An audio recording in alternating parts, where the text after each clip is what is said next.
I have been asked, now that I'm old and the Dominion is finished, to explain what happened at Earth. I have been asked this by historians, by military tribunals, by reconstruction committees, by my own children who grew up in a civilization that no longer exists in the form they were promised. And I have never given a full answer, because a full answer requires admitting something that my people have spent 40 years trying not to say plainly. We did not lose a battle at Earth. We did not suffer a strategic setback. We ran into something we had no framework to understand, and it dismantled us. Not in a day, not in a single engagement. Over the course of 11 years, one adaptation at a time, until the greatest military force in the known galaxy could not sustain the cost of occupying one small world orbiting an unremarkable yellow star. My name, transliterated into the phonetic system the humans eventually developed for our language, is Arathan Sokal. I held the rank of Senior Campaign Administrator in the Dominion's 4th Expansion Fleet. That title requires context. The Dominion, at its peak, administered 1,109 planetary systems across 4 galactic arms. We had been expanding for roughly 6,000 standard years, incorporating new worlds at an average rate of 1 every 4 to 5 years. The process was, by the time I entered service, entirely routine. A target world was identified through long-range survey. A conquest fleet was dispatched. The indigenous population was assessed, managed, and integrated into the Dominion's labor and resource infrastructure. Resistance, when it occurred, was suppressed within a matter of weeks, occasionally months, never longer. I administered the conquest of 3 worlds before Earth. Celery 4, a water world with a dispersed amphibian civilization that surrendered upon seeing our fleet in orbit. Tenek, a desert planet whose inhabitants fought for 9 days before their political structure collapsed and their surviving leaders negotiated integration. And Vos Orien, a heavily industrialized world that mounted a credible orbital defense for approximately 3 weeks before we dismantled their weapons platforms and established ground control. 3 conquests, 3 successes, each one confirming what 6,000 years of Dominion expansion had established as fact, that no single world civilization, regardless of its level of technological development, could resist a Dominion conquest fleet for more than a seasonal cycle. Earth was surveyed in what humans call the year 1971.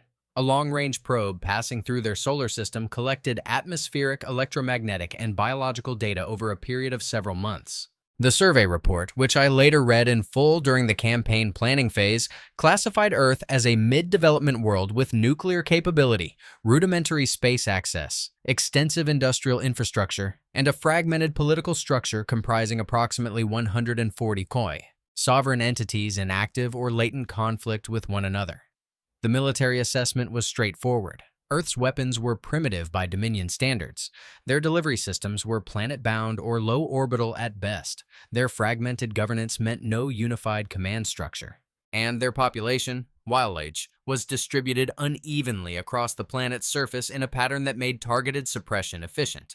The recommended conquest timeline was 40 days. That was the standard estimate for a world of Earth's classification. 40 days from fleet arrival to administrative control. I want you to understand how confident that estimate was. It was not a projection. It was not a hope. It was a scheduling metric. The same way a construction firm estimates how long it takes to demolish a building of a certain size. Earth was a building of a certain size. 40 days. The fleet was dispatched in what humans would mark as 2003. 64 warships, 12 troop carriers, 8 orbital suppression platforms, and a command vessel that served as my administrative headquarters. Roughly 900,000 military personnel, a standard complement for a mid-development world. We entered the solar system from the direction of what humans call the constellation Ophiuchus, decelerated over the course of 10 days, and established orbital position above Earth on the 14th of September by their calendar. I remember the first orbital images. I had seen dozens of target worlds from orbit. They all look fragile from that altitude. Blue or brown or green, wrapped in atmosphere, turning slowly, unaware that the mathematics of their future had already been decided. Earth looked like any of them. Slightly more blue than most because of the water coverage. Attractive, in the way a well-situated property is attractive before you assess its structural problems. I felt no particular emotion. This was my 4th campaign. The process was familiar. We broadcast the standard ultimatum at 0600 UTC on September 15th. The ultimatum was transmitted on all detectable communication frequencies in 6 of the planet's most widely spoken languages, translated by our linguistic analysis division using data captured from their broadcast signals over the previous 3 decades. The message was simple. It identified us.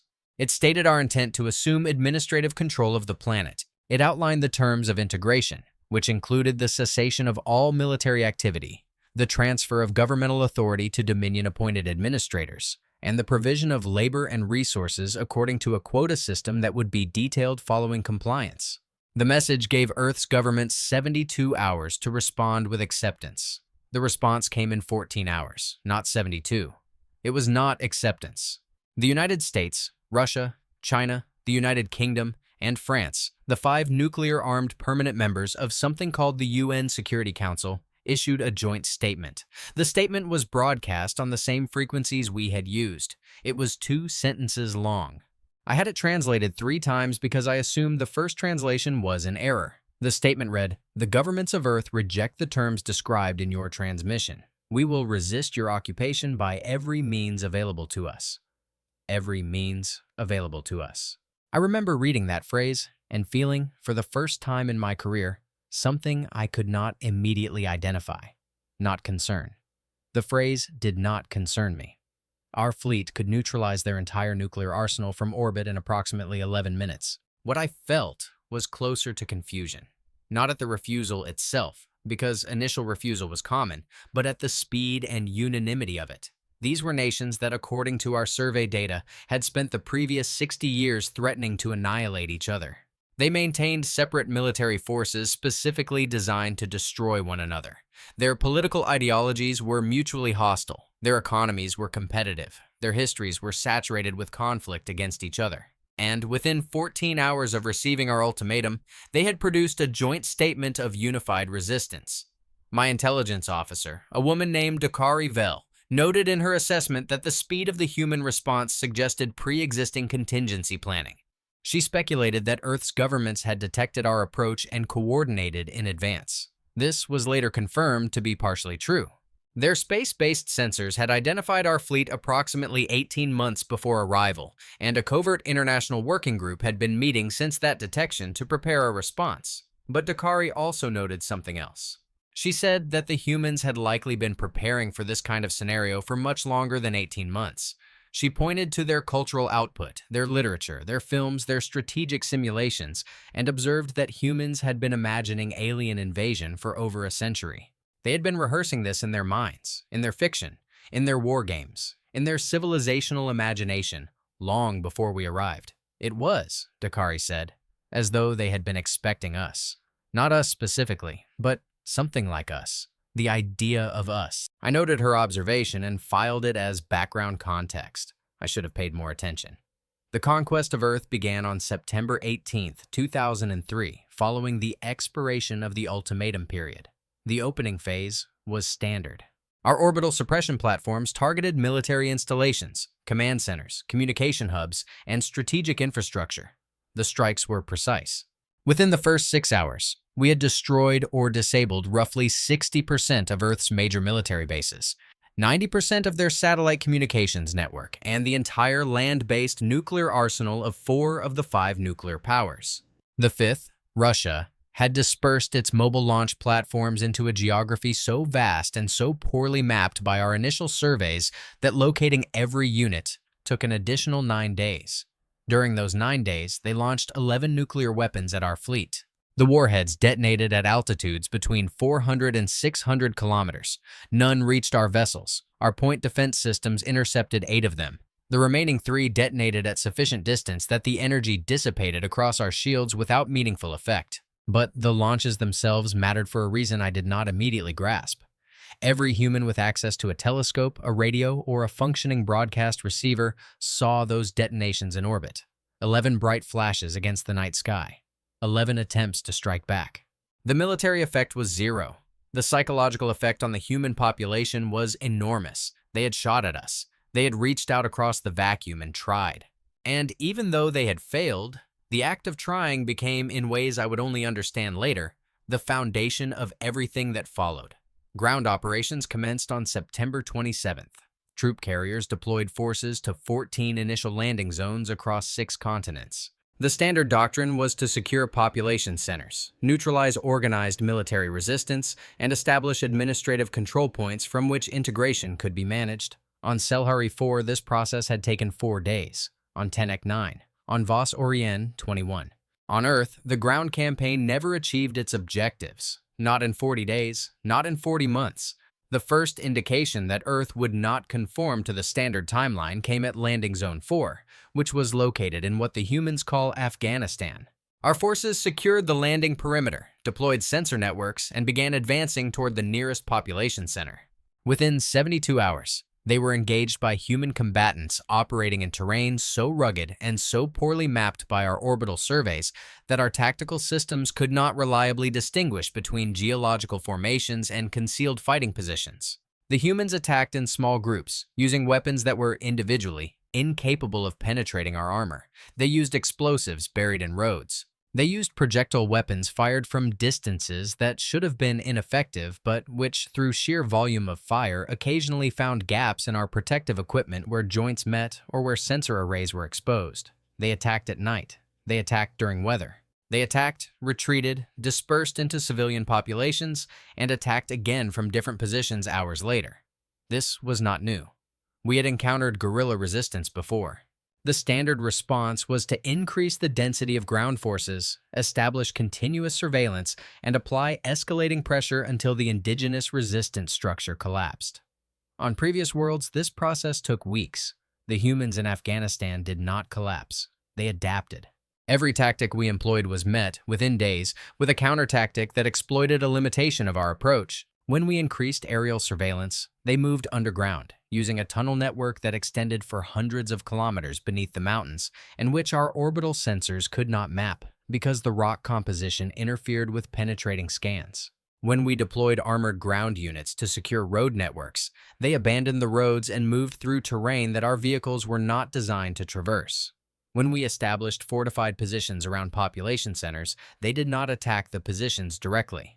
They attacked the supply lines between them, using improvised devices that cost them almost nothing to build and cost us disproportionately to counter. And then, the information spread. That was the part we were not prepared for.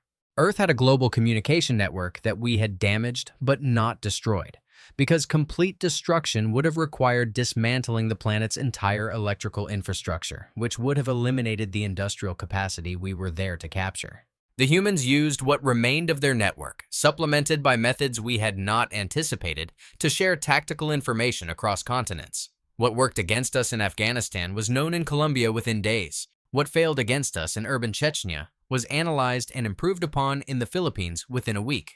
What one group of humans learned about our armor, our sensors, our patrol patterns, our communication frequencies, and our behavioral tendencies in combat was distributed globally with a speed and efficiency that our intelligence division could not explain using the technological capabilities we had assessed Earth as possessing. Dakari Vel updated her assessment in October. She said, "They are not fighting as 140 separate entities. They are fighting as one entity with 140 limbs." I began to take her assessments more seriously. By December of 2003, 3 months into the ground campaign, we controlled the landing zones and a perimeter of approximately 50 kilometers around each one. Beyond those perimeters, we controlled nothing. The humans had not driven us back. They had simply made the cost of expanding our control zones higher than any campaign projection had anticipated. Every kilometer of territory we attempted to secure required a density of forces that reduced our ability to operate elsewhere. And every time we concentrated forces in one area, resistance intensified in another, as though the planet itself were a single organism redirecting its immune response to wherever we applied pressure. I filed my first campaign revision in January of 2004. The revised timeline extended the projected conquest period from 40 days to 18 months. My superiors at Dominion High Command received the revision with what I can only describe as institutional disbelief. No single world conquest in Dominion history had exceeded 120 days. I was asked whether the Fourth Fleet was underperforming. I was asked whether my command decisions were contributing to the delay. I was asked whether the humans possessed undisclosed advanced technology that had not been detected during the survey phase. The answer to all three questions was no. The fleet was performing to standard. My command decisions followed established doctrine, and the humans did not have advanced technology. What they had was something our doctrine did not account for, because we had never encountered it at this scale on a single world. They had diversity of response. Not just cultural or linguistic diversity, though they had that in quantities that would take me years to appreciate. Tactical diversity, strategic diversity, psychological diversity. Every region we engaged produced a different kind of resistance, using different methods, exploiting different aspects of our operational pattern. The mountain fighters used terrain. The urban populations used density and infrastructure. The naval forces, operating from submarines we could detect from orbit but could not efficiently neutralize without destroying the ocean around them, used the 70% of the planet's surface that our ground forces could not occupy. The Arctic and Antarctic regions used climate. The jungle regions used biology itself, forcing our troops to contend with disease vectors, insect populations, and vegetation density that degraded our equipment in ways no other planet had. We were not fighting one war. We were fighting 200 wars simultaneously, each one different, each one evolving independently, and each one sharing information with all the others. By mid-2004, I had requested reinforcements twice. The first request brought an additional 12 troop carriers and 80,000 personnel. They were absorbed into the campaign within weeks, spread across new landing zones that needed to be established because our existing zones were insufficient to project control over territories of the size we needed. The second request was partially denied. High Command allocated 6 carriers instead of the 12 I had asked for, with a note that the 4th Fleet's resource consumption was now exceeding the projected value of the target world's industrial output for the first operational decade. In plain language, Earth was becoming more expensive to take than it was worth to hold, but we could not leave. That was the trap, and I did not see it clearly until later. The Dominion had never abandoned a conquest, not once in 6,000 years. To do so would have been a strategic admission with implications far beyond one planet. Every conquered world that lived under Dominion administration, every species that had accepted integration because resistance was understood to be futile, would see that one world had resisted and the Dominion had withdrawn. The precedent would be catastrophic. We could not leave Earth because leaving Earth would endanger the Dominion itself. The humans, I eventually understood, knew this. Not all of them, not consciously in most cases. But their strategists, the ones coordinating the global resistance network that by 2005 had become sophisticated enough to merit its own classification in our intelligence system, understood that our inability to leave was itself a weapon they could use against us. Every month we stayed, we consumed resources. Every month we consumed resources, the cost-benefit calculation deteriorated. And every month the calculation deteriorated. The political pressure within the Dominion to resolve the campaign increased, which meant more forces, more equipment, more expenditure, all flowing into a planet that absorbed military power the way its oceans absorbed rain, completely, continuously, and without apparent limit.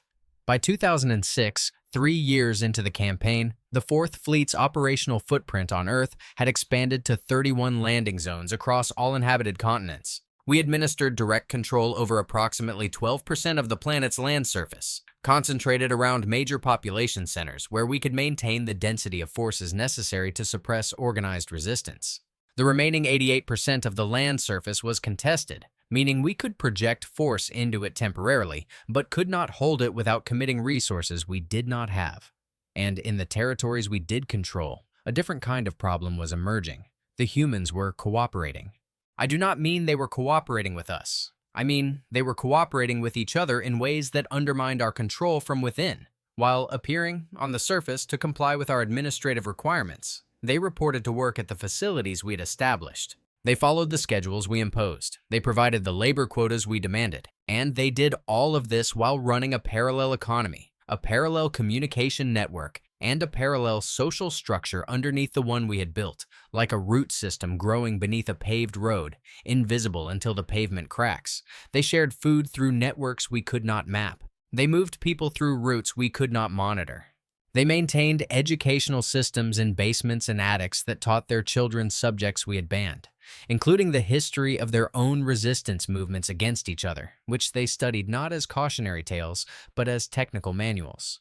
They developed codes embedded in their music, their art, their religious practices, and their daily conversations that carried information past our surveillance systems because our translation algorithms were not equipped to process meaning that was layered, contextual, and deliberately ambiguous. Dakari told me, in a briefing I remember with uncomfortable clarity, that the humans had a concept they called malicious compliance. She explained that it meant following instructions to the letter while ensuring that the outcome was exactly what the instructor did not want. She said that Earth's occupied populations had elevated this concept to a systemic practice. They did everything we asked, and nothing we asked for worked the way it was supposed to. Factories produced goods that met specifications but failed under operational conditions. Infrastructure was maintained on schedule, but degraded in ways our inspectors could not identify until failure occurred. Administrative data was submitted on time, in the correct format, and was subtly inaccurate in ways that compounded over months until our logistical planning was based on numbers that did not reflect reality. They did not sabotage in the way we understood sabotage. They degraded. Slowly, precisely, and with a patience that I found, as the years passed, genuinely unsettling. 5 years into the campaign, I submitted a report to High Command that contained a sentence I had never imagined writing in my career. The sentence read, "I do not believe this world can be fully integrated under current Dominion doctrine within any operationally relevant time frame." The report was received, reviewed, and I was summoned to Dominion Central to explain myself in person. I left Earth in the spring of 2008 by their calendar, and I did not return for 4 months. During that time, the acting campaign administrator, a younger officer named Solarin Ket, attempted to accelerate the integration timeline by increasing the severity of enforcement in the occupied zones. He believed that the problem was insufficient deterrence. He implemented collective punishment protocols, restricted food distribution in non-compliant sectors, and authorized lethal force against suspected resistance organizers without the evidentiary standards I had maintained. The result was immediate and devastating, not to the humans, to us. Resistance activity in the occupied zones increased by 300% within 60 days. Sectors that had been classified as stable became active combat zones overnight. The compliance infrastructure that had been functioning, however imperfectly, collapsed entirely as populations that had been tolerating our presence decided, collectively and almost simultaneously, that tolerance was no longer viable. And the Global Resistance Network, which had been operating at a sustained but manageable level of activity, escalated to a tempo that overwhelmed our intelligence division's capacity to track, analyze, and respond. Solarin Ket had done something I had spent 5 years trying to avoid.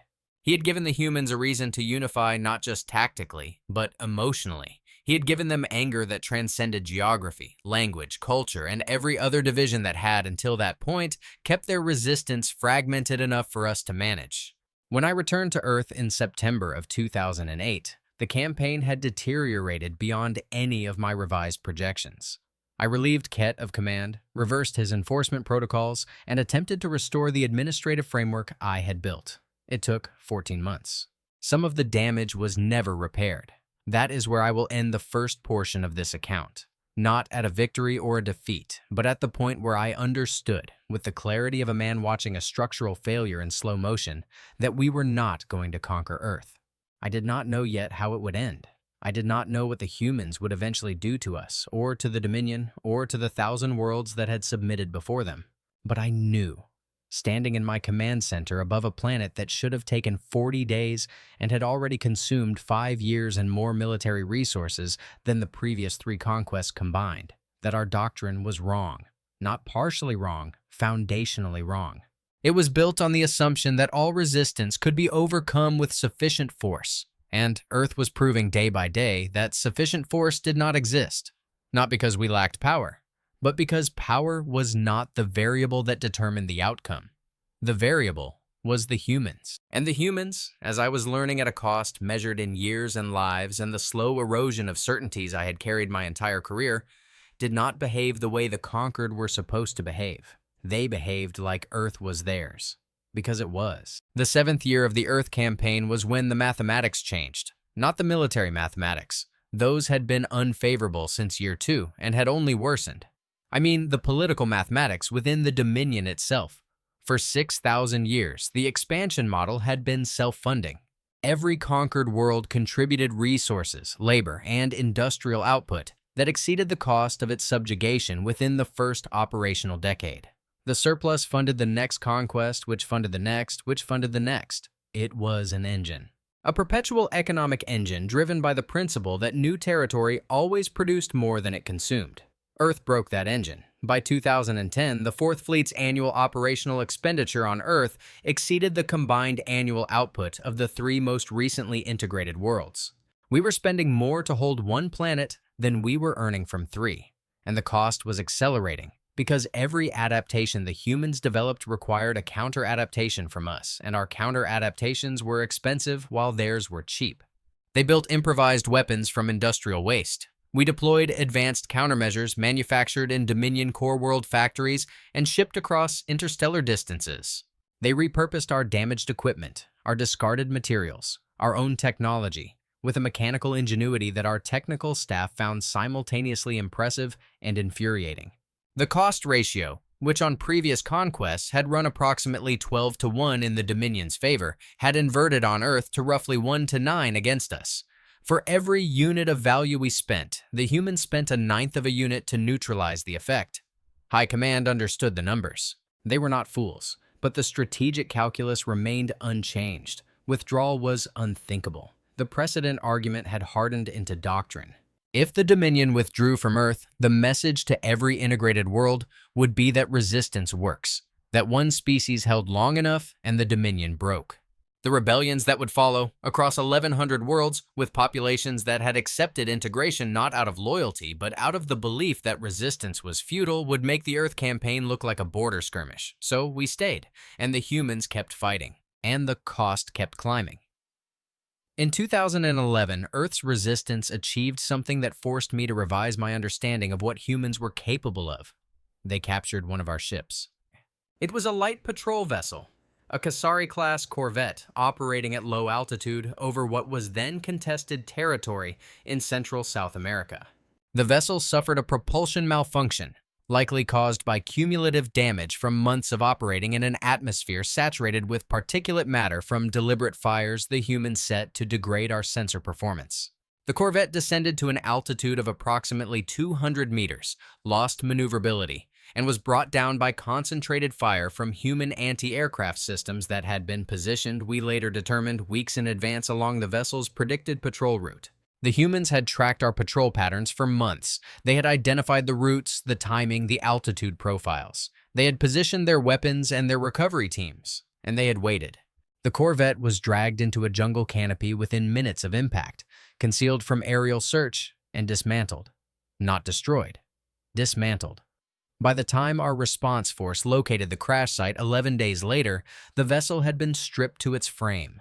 Every system, every component, every piece of technology that could be removed had been removed and transported to locations we could not find. Within 18 months, human resistance forces began deploying weapons that used principles derived from our own technology, not copies. They could not copy our technology. They did not have the manufacturing base, but they understood the principles, and they adapted those principles to what they could build with the materials they had. Electromagnetic pulse devices cobbled together from automotive components and fragments of our power systems. Sensor jamming equipment built from our own communication relays, rewired and repurposed. Armor-piercing projectiles that used a shape-charged geometry reverse-engineered from our hull plating. They learned from us, not by studying us at a distance, by taking us apart with their hands. Dakari Vel, who had by this point become the most valuable intelligence officer in the fleet, submitted an analysis in 2012 that I consider the most important document produced during the entire campaign. It was titled, in translation, Adaptive Threat Acceleration in a Heterogeneous Resistance Environment. The conclusion was 41 pages long. The essential finding was this: the humans were not simply resisting, they were evolving. Their tactical capabilities were improving at a rate that outpaced our ability to develop countermeasures, because their innovation cycle was faster, cheaper, and more distributed than ours. Our innovation required centralized research, standardized manufacturing, and interstellar logistics. Theirs required a workshop, a captured component, and someone willing to experiment. Our development cycle for a new countermeasure ran between 6 and 18 months.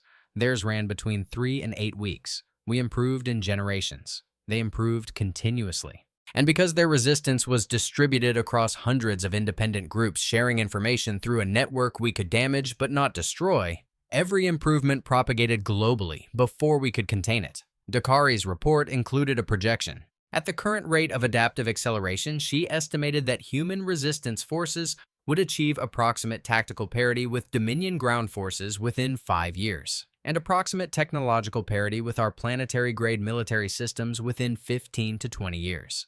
I read that projection and I remember the silence in the room. 15 to 20 years from a species that had been assessed less than a decade earlier, as centuries away from interstellar capability. The projection was conservative. The humans achieved tactical parity in 3 years, not 5. By 2014, 11 years into the campaign, the situation on the ground had transformed. Our occupied zones had contracted. The 31 landing zones we had maintained at peak deployment were down to 19. The 12 we had abandoned were not lost through dramatic battles. They were lost through attrition, gradually escalating cost, gradually declining returns, gradually increasing risk, until the garrison commanders recommended withdrawal, and I approved it because holding those positions was consuming forces I needed elsewhere. In the zones we still held, the nature of the occupation had changed. We were no longer administering, we were garrisoned. The difference is important. Administration means you are running the territory. It means the population is integrated into your systems, producing output, following your schedules, contributing to your economic model. Garrison means you are sitting inside a defended perimeter and the territory around you is not yours in any meaningful sense. We controlled the ground our soldiers stood on. We controlled nothing else. The humans, meanwhile, were building, not just weapons, infrastructure. In the territories they had liberated or that we had abandoned, they were constructing manufacturing capability that incorporated principles learned from our captured technology. Not elegant, not sophisticated by Dominion standards, but functional, scalable, and improving. Dakari's networks reported that at least 6 major production centers had been established on 3 continents, each one producing military hardware that blended human engineering with adapted Dominion principles. The result was equipment that was crude but effective, cheap but lethal, and produced in volumes that dwarfed what our supply lines could deliver from core world factories light years away. And then they reached orbit. In March of 2014, a human launch vehicle assembled in secret at a facility our orbital surveillance had misidentified as an agricultural processing plant broke through the atmosphere carrying a payload that our point defense systems initially classified as debris. It was not debris. It was a kinetic projectile platform, a crude satellite armed with tungsten rods and a targeting system built from components stripped from our crashed Corvette. The platform achieved orbit, maneuvered to within 400 kilometers of one of our orbital suppression stations, and fired. The rods hit our station at a velocity our shields were not calibrated to deflect because the trajectory and mass profile did not match any weapon system in our threat database. The station lost 3 of its 8 weapons arrays. It was not destroyed, but it was damaged. And it was damaged by a species that 11 years earlier had been assessed as incapable of threatening our orbital assets under any circumstances. The humans launched 4 more platforms within the following 6 months. 3 were intercepted and destroyed.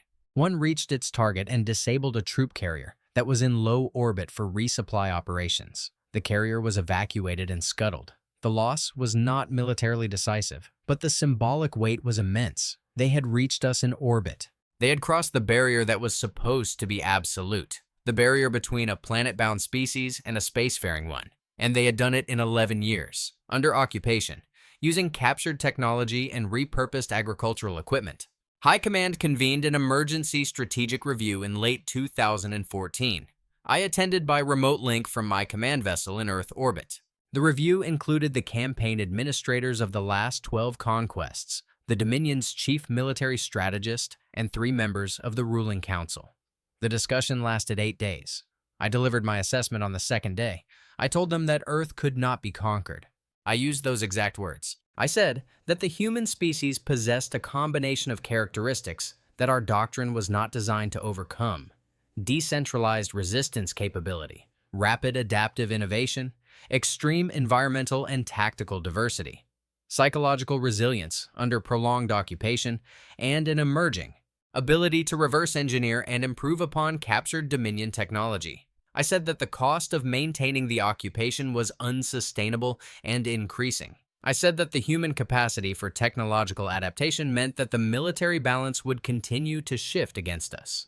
And I said that within a decade, possibly less, the humans would possess the capability to threaten not just our forces on Earth, but our assets in the broader solar system and potentially beyond. The room was quiet when I finished, not the kind of quiet that precedes agreement, the kind that precedes institutional crisis. The chief strategist asked me what I recommended. I said, withdrawal. Negotiated, orderly, and immediate. He asked what terms the humans would accept. I said I did not know because we had never negotiated a withdrawal and had no framework for it. He asked what would happen to the Dominion's authority if we withdrew. I said I did not know that either, but that I knew what would happen if we stayed. We would lose the fleet, we would lose the campaign, and eventually we would lose the war, because what was happening on Earth was no longer a campaign. It was a war, and it was a war we were losing. The ruling council rejected my recommendation. The withdrawal option was deemed strategically unacceptable. Instead, the council authorized an escalation.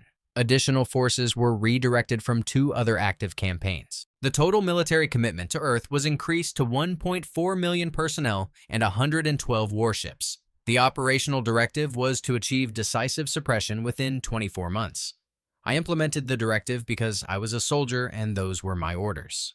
I did not believe it would work. Dakari did not believe it would work.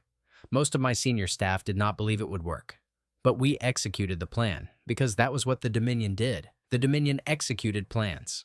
It had been executing plans for 6,000 years, and the plans had always worked, and the institutional belief that they would continue to work was stronger than any evidence from one planet suggesting otherwise. The escalation lasted 14 months before it was abandoned.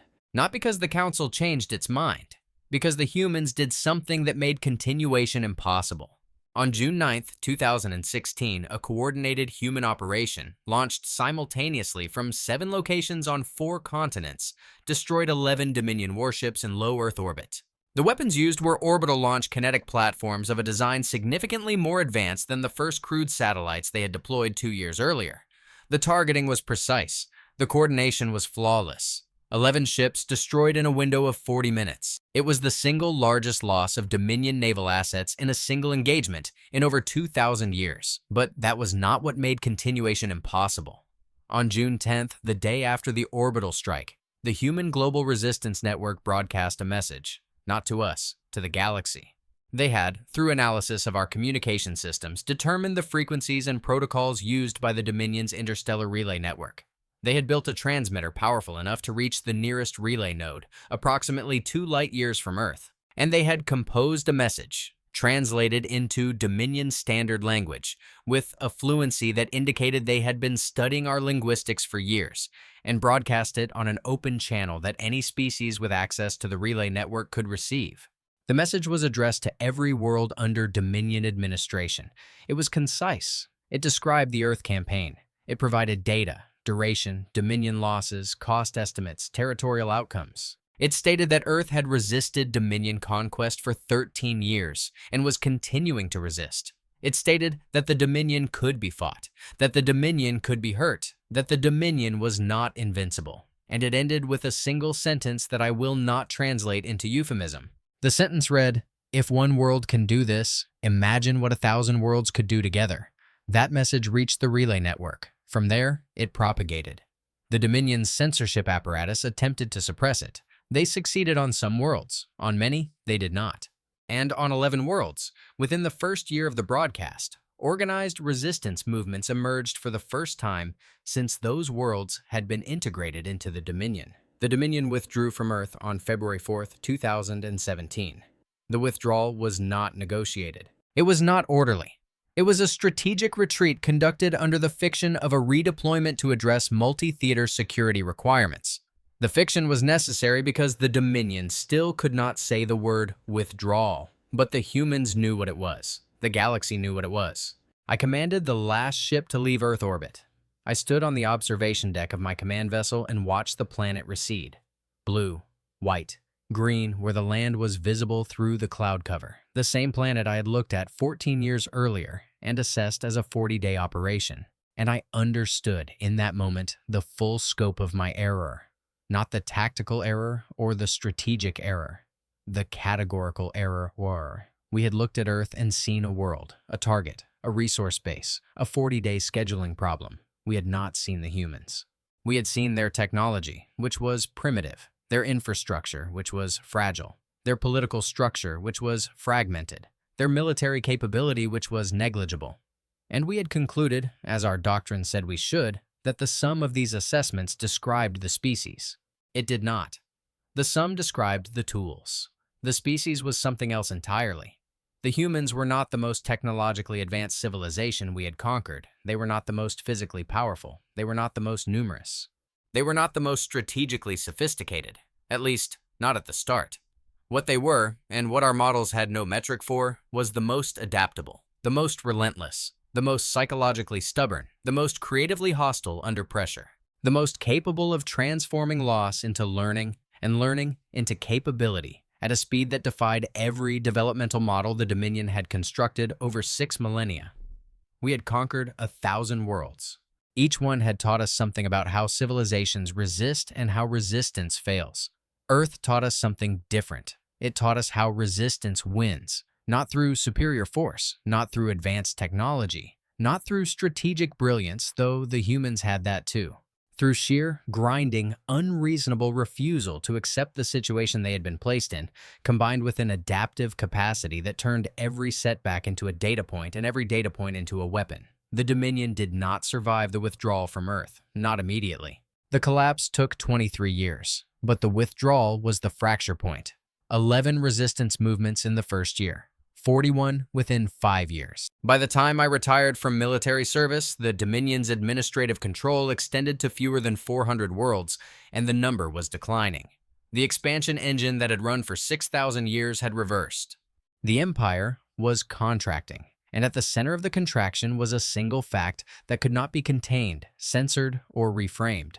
One world had fought the Dominion to a standstill and forced it to leave. The humans, for their part, did not stop at liberation. Within a decade of our withdrawal, they had developed faster-than-light capability, using principles they had extracted from captured Dominion technology and refined with an engineering philosophy that our scientists described as theoretically questionable and practically devastating. Their ships were not elegant. They were built the way everything the humans built was built. Functional, adaptable, over-engineered in some places, and improvised in others, held together by a combination of sound physics and what I can only describe as institutional stubbornness. They spread into their local stellar neighborhood. They made contact with 3 of the 11 worlds that had begun resisting after receiving Earth's broadcast. They formed alliances. They shared technology. They did for other species what the Dominion had refused to do for them. They helped. I am old now. Older than most of my species live. I reside on a world that was once a Dominion administrative center and is now a free state, one of several hundred that emerged from the Dominion's collapse. The galaxy is more complicated than it was when I was young, more fractured, more dangerous in some ways. The order that the Dominion imposed, however brutal, provided stability of a kind, and the absence of that stability has consequences that are still unfolding. I do not romanticize what we were, but I do not pretend the aftermath has been simple. The humans visit this world occasionally. Trade delegations, diplomatic envoys. I saw a human ship in orbit last year, a mid-sized vessel with a hull design that bore no resemblance to anything the Dominion ever built. It was angular, asymmetric, and looked as though it had been assembled by 3 different engineering traditions that had not fully agreed on a common approach. It was, I was told, one of their newer designs, and it was rated for combat performance equivalent to a Dominion heavy cruiser. I looked at it and thought of the survey report from 1971. Mid-development world, primitive weapons, fragmented governance, 40-day conquest estimate. We were right about what they were. We were wrong about what they could become. And that error, that single miscalculation, cost us everything. Not because the humans were special in the way legends make species special. Not because they were chosen or destined or inherently superior. Because they were stubborn. Because they adapted. Because they refused, at every stage and against every pressure, to do the rational thing, which was to accept that they had lost. They did not accept it. They did not accept it when we controlled their skies. They did not accept it when we occupied their cities. They did not accept it when every metric available said resistance was futile. They heard the word futile, and they treated it as a challenge. That is what I have come to understand about Earth. Not that the humans were the best fighters, or the best strategists, or the best engineers, but that they were the species for whom the concept of giving up simply did not operate the way it operated in every other civilization we had encountered. We had a doctrine for every kind of resistance. We did not have a doctrine for a species that does not stop. We conquered 1,000 worlds before Earth. Every one of them, in the end, calculated the odds and accepted the outcome. Earth did not calculate. Earth fought. And when it was over, Earth was the last world the Dominion ever conquered. Not because we chose to stop, because one planet taught the galaxy that we could be stopped, and 1,000 worlds remembered.